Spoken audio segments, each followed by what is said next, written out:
Greetings, I'm Rachel from The Budding Pianist, and here's your lesson extra. What music can I expect my beginning piano student to learn? Part 2. So this is a series of videos. I tried to do it all in one video, and it was a very long video because there's a fire hose of music out there. So now I'm breaking it into the first 3 years. So check out the previous video for the first year of piano lessons, and this is the second year. And just as a caveat, this is for the average beginning piano student, which would be an elementary schooler. Most piano students start in second grade, so this would be, if they start in second grade, would be what they're playing in third grade, as long as they are practicing daily, 4 to 5 days a week. For the second year, it should be over 15 minutes. It doesn't have to quite be 30 minutes yet, but over 15 minutes a day, 4 to 5 days a week for that second year. Okay, so as discussed in the previous video, first I'm just teaching the students what the keys are and how to read in 5-finger positions, and then they start to spread out a little bit out of those 5-finger positions.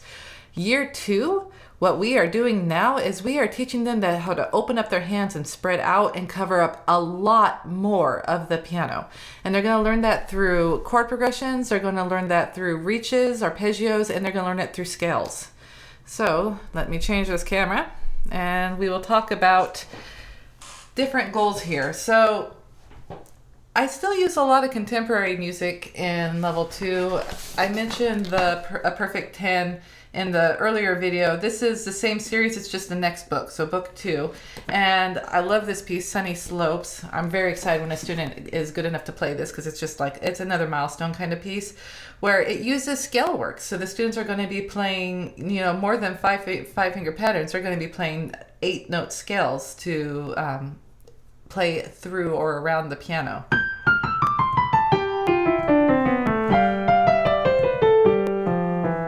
And then we have these chords. The left hand is playing the melody, which is not as common, and it's a skill that takes effort. While the right hand plays a chord progression. So now not only are they moving around the piano, but they're playing a lot of notes at once. This isn't just like, oh, let's play a note in the left hand to accompany a song. Instead, they're playing a lot of notes in both hands simultaneously. Sometimes they're moving in different directions. So a lot more happens in level 2. Another really great piece for this level I use a lot. With this piece, though, the student does need a little bit of a bigger hand, so sometimes we skip this and learn something else because it requires what's called an octave, and that's like playing an F to an F. It's 8 notes apart. So not all third graders can play an octave, and even if they're only at a 7th, because of how this is written, where you go back and forth, they can jump back and forth, but it just depends. If they have a really small hand, jumping back and forth is pretty hard, but if they have a bigger hand, it's not so bad. So this is actually an octave lower. I know that's out of the camera, but you can still hear how fun this piece is. This is The Bear by Rebikov.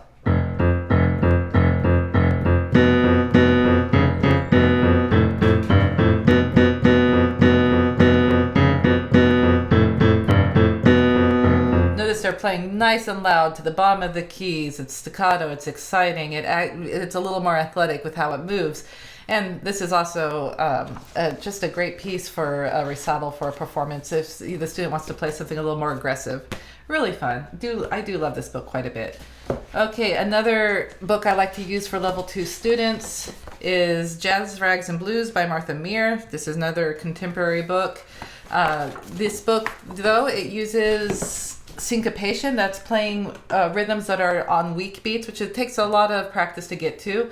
It moves around the keyboard. There's a lot of jumping from position to position. This is something that I'm looking for in level 2 music.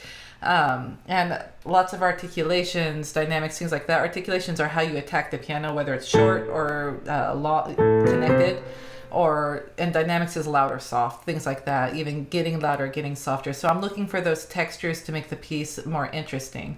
So this is Just Strutting Along. Notice how the hand jumps around here, both hands actually.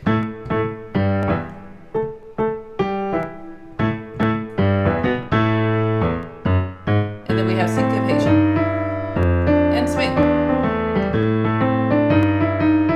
So this piece is rhythmically complex.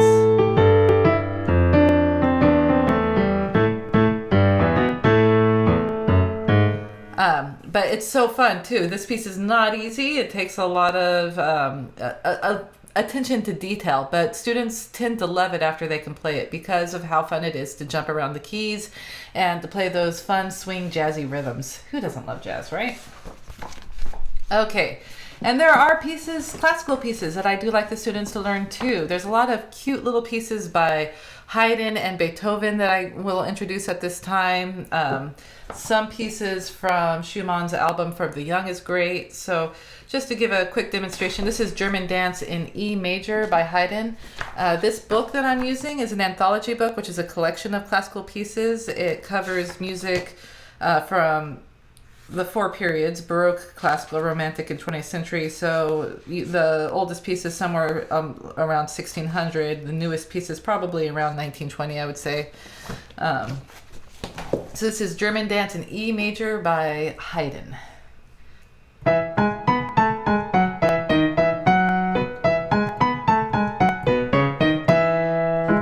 So not too hard when you think about how your hands are moving in parallel motion, but there's that cross under there, so the students have to really consider the fingering.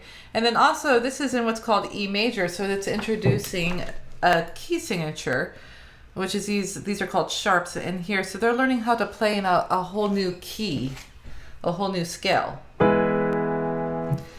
Okay, another great piece, and this is for, I would say, for a level 2 student that may be nearing the end of their second year of lessons that practices consistently, is A Wild Rider by Schumann. This is a piece from the 1800s.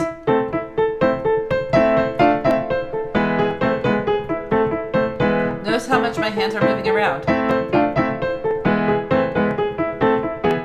Not only are my hands moving around, but I'm playing chord progressions.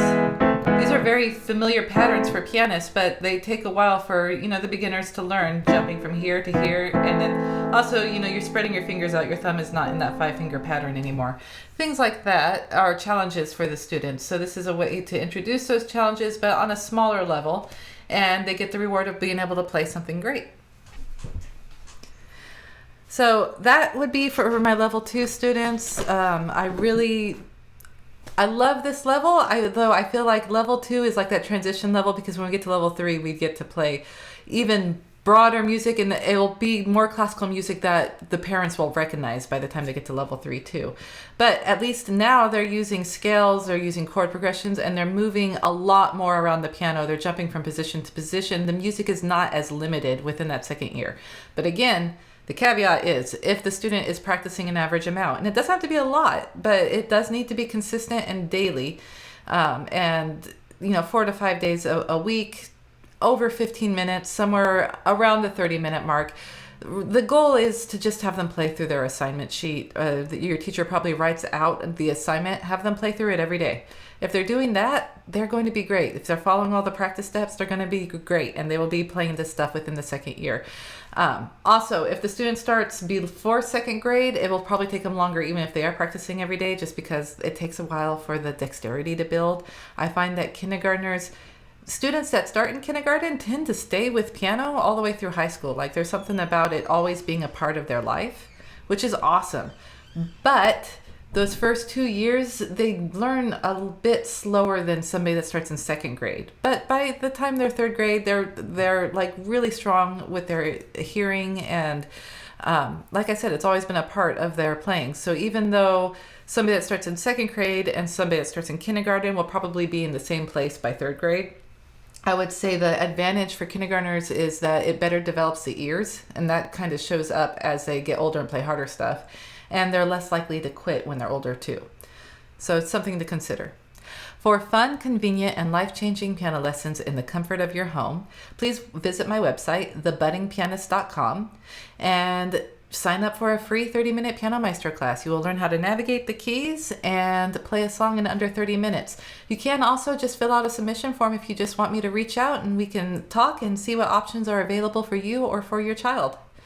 Keep growing through the joy of music.